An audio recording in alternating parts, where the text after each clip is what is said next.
내 눈에 보이는 것과 내 귀에 들리는 것, 내가 감각할 수 있는 것 등이 사실은 실체가 아니고 모형이면 내 육신과 내 인생도 마찬가지예요. 이것이 내 현실이 아니고 이것은 무언가를 교훈하기 위한 하나의 그림자 같은 것이다 라고 그 어떠한 실체를 설명하기 위한 그릇에 불과한 것임을 깨달아 알게 되면 그걸 자기 부인이라 그래요. 내가 어떻게 해서든지 꾹 참고 어떻게 해서든지 훌륭한 사람이 될 거야 허벅지를 찔러가며 하는 게 자기 부인이 아니라 그걸 아는 거, 그게 자기 부인이에요. 그게 자기 파괴인 것입니다. 그렇게 파괴돼야 다시 세워질 수가 있어요. 그게 십자가예요. 그렇게 돼야 그 십자가가 내 십자가 되는 거예요. 아니면 그냥 예수의 십자가예요. 자기 십자가 아니라니까요. 주님은 자기 십자가 지고 와 그랬다니까요. 성도의 인생 속에서는 반드시 그렇게 그 물리세계의 파괴가 경험돼야 되는 거고, 그것이 옳다는 게 그 안에서 인정이 돼야 돼요. 그래, 이렇게 부서지는 게 맞지. 그래야 진짜 가치, 진짜 생명이 뭔지를 내가 알지. 맞지. 따라서 우리가 바라보고 의존하고 애착을 갖고 있는 이 현상계의 것들이 여러분의 마음으로부터 부정되고 부인되고 말씀의 검에 의해 잘라져 나가고, 관계도 마찬가지예요.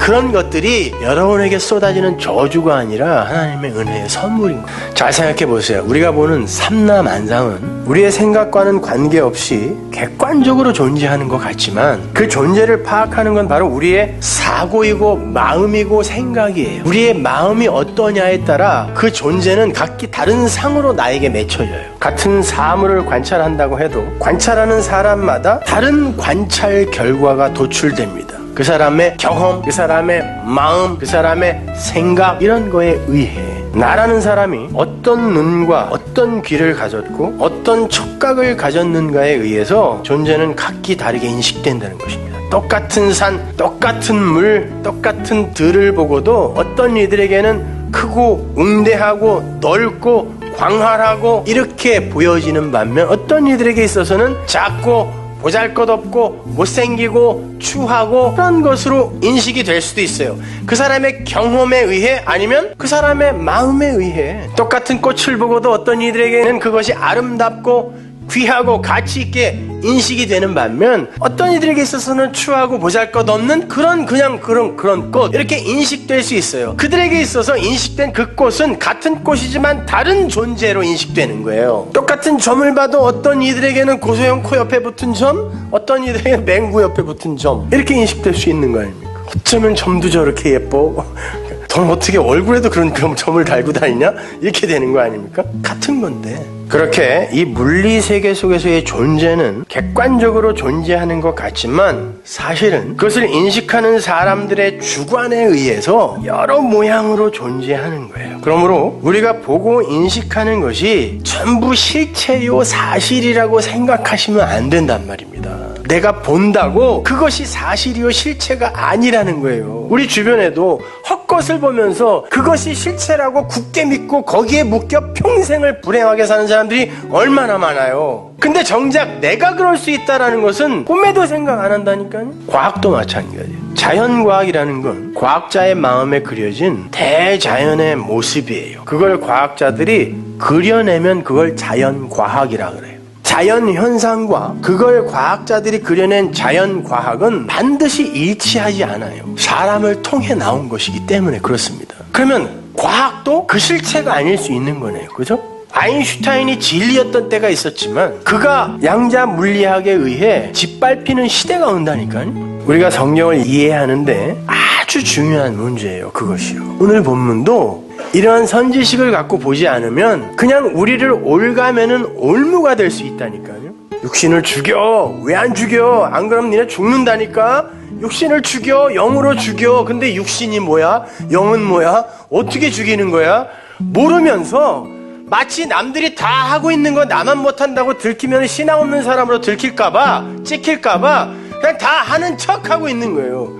그래놓고 불안에 떨고 있는 거죠. 그걸 자유라고 해요? 그걸 복음이라고 합니까? 그걸 진리라고 하나요? 불과 몇백 년 전까지만 해도 사람들은 지구가 평평하다고 믿었습니다. 불과 얼마 전까지요. 그래서 멀리 나가면 떨어져. 고기 잡으러도 멀리 가지 마. 그랬단 말입니다. 그게 그 당시의 자연과학이었어요. 평평해. 멀리 가면 떨어져. 그 상태에서 삼각형의 내각의 합은 어디에서나 180도죠. 진리입니다. 근데 알고 보니까 지구가 평평한 게 아니라 둥근 공 모양임을 알게 됐어요. 그러한 둥근 공 모양의 지구 위에서 큰 세 꼭지점을 찍어 놓고 삼각형을 직선으로 그리면 그 내각의 합도 180도가 맞나요? 아닙니다. 원형 위에서의 삼각형의 내각의 합은 그거보다 훨씬 큽니다. 그러면 그 공식도 진리가 아니네요. 우리가 몰랐을 때는 그건 어디서든 적용돼야 되는 진리인데 그 꼭지점을 미국에 하나, 러시아에나 한국에 하나 찍어놓고 크게 삼각형을 그려놓으면 그 내각의 합은 180도가 아니라는 것입니다. 우리의 인식 수준에 의해 이 호코스모스의 세상 속에서의 진리는 수시로 변한다니까요. 수시로 아님이 폭로되고 그 나라는 조그만 우물 속에 갇혀있는 인간들은 자신들의 수준이 얼마나 저급하고 무식한지를 모르고 자기 수준에서 인식되는 모든 현상계의 것들을 사실이요 진리인 것으로 우기고 있는 거예요. 이 물리세계 속에서의 인간의 최고 덕목은 도덕과 윤리밖에 없기 때문에 성경도 그 수준 이상으로 볼 수가 없는 거예요. 그러니까 그 성경 갖고 훌륭한 사람 되고 롤모델 되고 깨끗한 세상 만들면 끝! 그리고 죽는 거예요. 진리는 그 안에 내용으로 담겨 있습니다. 보세요. 언제는 만고불변의 법칙이었던 것이 지금은 아니에요. 하나님은 그렇게 당신의 비밀을 조금씩 벗겨서 인간들에게 보여주심으로 그들의 업적들을 바벨탑을 매번 묵사발 내고 계세요. 그거 진리라고 생각해? 정말? 그게 끝이야? 더 이상은 없을까? 끊임없이 묻고 계신다니까요. 지구에서 가장 가까운 별이 4광년 거리에 있는 별이라 그래요. 빛이 일주에 30만 킬로 갑니다.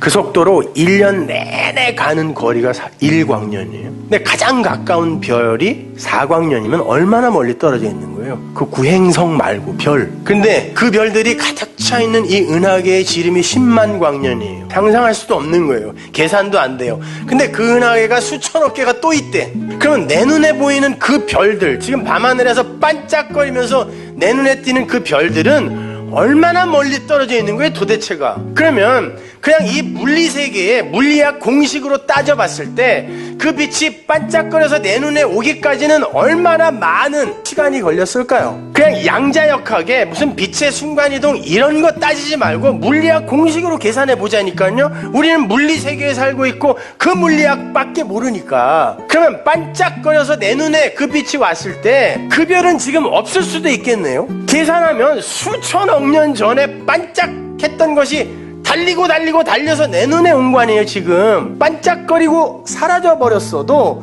내 눈은 그걸 빛으로 인식한다니까요. 그럼 내가 보는 것이 지금 없는 것일 수도 있는 거죠. 보세요. 우리가 지금 눈으로 확인하는 것도, 똑바로 보는 것도, 신기루도 아니고 그냥 확인하는 것도 없음일 수가 있는 것입니다. 근데 내 눈에 본 건 전부 사실이라고 믿어요. 그래서 기적과 이사를 많이 경험한 사람들이 위험한 거예요. 나는 봤거든. 너희는 못 봐서 그래. 나는 봤다라는 것이죠. 그게 사실이라는 거, 그게 실체라는 걸 어떻게 증명할 겁니까? 사람들은 그 수준이에요. 거기에 묶여 있다니까요. 개미가 분속 1cm씩 간다고 치고 지구를 한 바퀴 돌 때 8,000년이 걸려요. 그 개미에게 삼각형의 내각의 합은 180도야 하는 진리입니다. 걔는 몇 번을 다시 태어나도 지구가 둥글다는 걸 몰라요. 그리고 그 지구는 평평할 수밖에 없어요. 그러나 인간의 수준, 개미의 수준에서 인간의 수준으로만 올라와도 그건 진리 아니죠. 근데 우리가 감히 이 천지를 창조하신 이 천지의 주제, 그 하나님 앞에서 내가 보는 것을 내가 눈으로 인식하고 확인하는 게 실체이며 진리다라고 우길 수 있냐고요. 개미와 인간의 차이도 그렇게 많이 나는데 하나님과 이 피조물, 먼지도 아닌 이 피조물 사이에 그 갭, 그걸 갖고 있는 우리가 감히 그 앞에서 내가 보는 거, 내가 인식하는 거, 그리고 행하는 게 이게 진리야라고 우길 수 있냐고요. 심지어 하나님한테 따지기까지 해요. 당신 그렇게 일하면 안 되지 않냐고. 이 세상을 좀 보라고. 이 불공평한 세상. 노래도 있어요. 그 언젠가 했던 것처럼 조율 한번 다시 해주세요. 그런 건방진 인간들이 어디 있어요. 우리는 절대 눈에 보이고 귀에 들리고 내 손에 만져지는 것을 통해서 하나님과 묵시세계를 그대로 이해하려고 해서는 안 되는 거예요. 할 수도 없어요. 그래서 우리에게 하나님이 성령을 보내주시는 거예요. 성령. 그렇다면 성령을 안 받은 이들이 인식하고 분석하고 이해하는 그 세상은 성령을 받은 이들이 바라보고 이해하고 분석하는 그 세상과는 달라야 되잖아요. 근데 성령도 모르고 그 성령과 관계도 없는 다른 종교인들, 다른 이들도 어떻게 우리가 읽는 성경을 보고 은혜를 받냐고요. 아니, 세상에 간디는 죽을 때까지 성경을 손에 꼭 쥐고 죽었다는데, 힌두교인이. 그는 진짜 그 하나님이 아닌 가짜 소를 섬기다 간 사람인데, 그럼에도 그 성경을 보고 은혜 받았다니까요. 자기 나름대로. 그렇게 보여주면 안 되는 거잖아요, 성경은. 그렇다면 그들이 보고 이해하는 그 내용과 우리가 보는 그 진리의 내용은 반드시 달라야 돼요.